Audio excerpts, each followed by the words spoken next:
Magandang araw mga karelasyon. Ngayon, ang pag-uusapan natin ay napaka-interesting. Things men notice within 10 seconds of meeting you. Kaya kung interesado kang malaman ang mga ito, panoorin mo ito. So wag na tayong magpaligoy-ligoy. Number 1, your energy. Mga karelasyon, bago pa tumingin ang lalaki sa iyong itsura, bago niya mapansin ang suot mo or ang buhok mo, ay unang-unang bagay na nadarama niya ay yung energy na dala mo. Ang energy ay hindi nakikita ng mata, pero ramdam ng puso at isipan. Ito ang vibe, aura, o presence na dala mo sa isang lugar. Kung ikaw ay puno ng confidence at positivity, agad-agad itong nagiging attractive. Kung ikaw ay puno ng kaba, lungkot, o negatibong damdamin, nararamdaman din ito at nagiging hadlang sa pagkakaroon ng magandang first impression. Ayon sa psychology, ang utak ng tao ay nakaprogram na makaramdam or makabasa ng energy sa loob ng ilang segundo. Tinatawag itong thin slicing. Ibig sabihin, kahit wala pang sapat na impormasyon tungkol sa iyo, kaya nang bumuo ng utak ng isang tao ng impression batay lang sa iyong presence. At dito pumapasok ang lakas ng energy. Kaya ang tanong ngayon, paano mo maaayos o mapapaganda ang energy mo? Nagsisimula ito sa loob.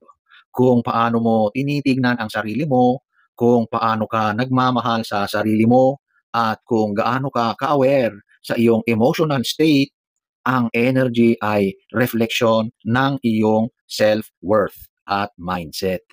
Kaya kung gusto mong makita ng iba ang pinakamagandang version mo, unahin mong ayusin ang energy na dala mo. Number 2, your smile or lack of it. Mga karelasyon, ang ngiti ay isa sa pinakamapangyarihang anyo ng nonverbal communication. Sa loob lang ng ilang segundo, kayang baguhin ng ngiti ang atmosphere ng interaction. Bakit? Dahil ang ngiti ay simbolo ng warmth, friendliness, at pagiging approachable. Kapag ngumiti ka ng totoo at natural, nagiging mas madali para sa isang lalaki na lumapit at makipag-usap. Ang ngiti ay parang silent message na nagsasabing, okay lang, welcome ka, pwede kang makipag-usap sa akin. Ngunit paano kung wala kang ngiti? Hindi ka pala ngiti.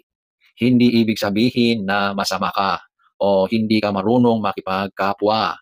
Pero automatic na nag-iisip ang lalaki. Maari niyang isipin na baka hindi ka interesado, baka hindi ka madaling lapitan, o baka talagang seryoso ka lang na babae.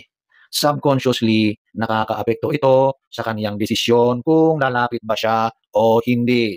Tandaan, hindi lahat ng ngiti ay pare-pareho. May ngiting totoo, galing sa puso, natural, hindi pilit. Mayroon ding ngiting peke. Yung tipong pilit na pilit lang. At kadalasan, nakikita ng tao kung hindi ito totoo. Ang lalaki, kahit hindi siya expert, marunong siyang makaramdam kung ang ngiti mo ay genuine o hindi. Kaya kung gusto mong mag-iwan ng magandang impression sa loob ng ilang segundo, huwag mong pilitin ang ngiti. Huwag mong gawing strategy lang. Sa halip, hayaang manggaling ito sa pagiging komportable mo sa sarili mo. Kapag mahal mo ang sarili mo, kapag payapa ka at masaya sa kung sino ka, natural na lalabas ang ngiti na nagpapa-attract sa kahit sinong nakakakita sa iyo. Number 3, body language. Ito ang paraan ng iyong pagtayo, paglakad, at maliliit na kilos na hindi mo man sinasabi pero malakas ang dating sa nakakapansin. Ayon sa pag-aaral, higit kalahati ng mga first impressions ng tao ay nakabatay sa body language, hindi sa mga sinasabi mo.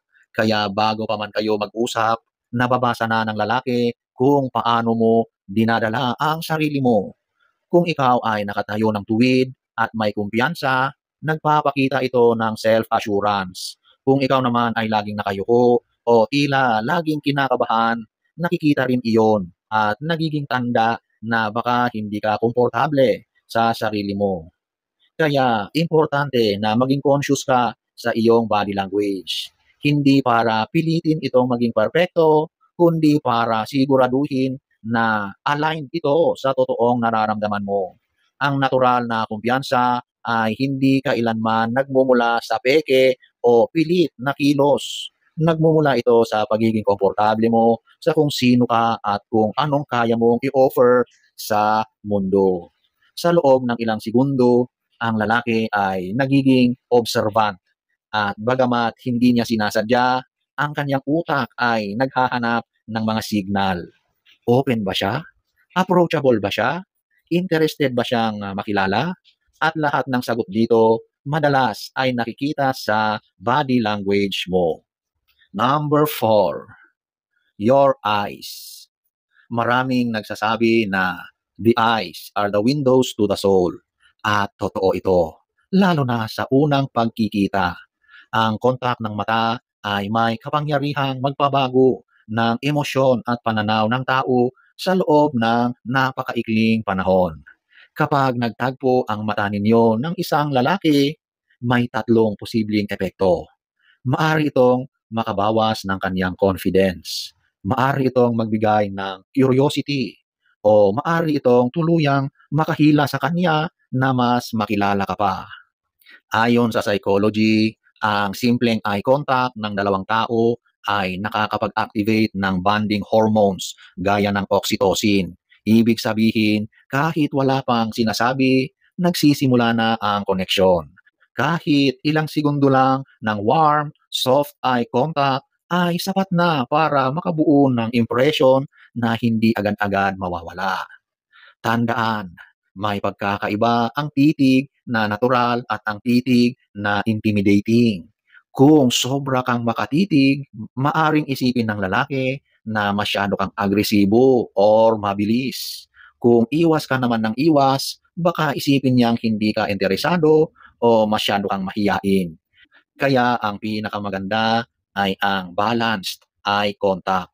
Yung tipong nagpapakita ng interest at openness pero hindi nakaka-pressure. So, ayan po mga karelasyon, ang apat na bagay na agad-agad napapansin ng lalaki sa ilang segundo ninyong pagtatagpo or pagkikita. So, sana ay nagustuhan nyo ang ating topic for today. Next story time. Don't forget to subscribe.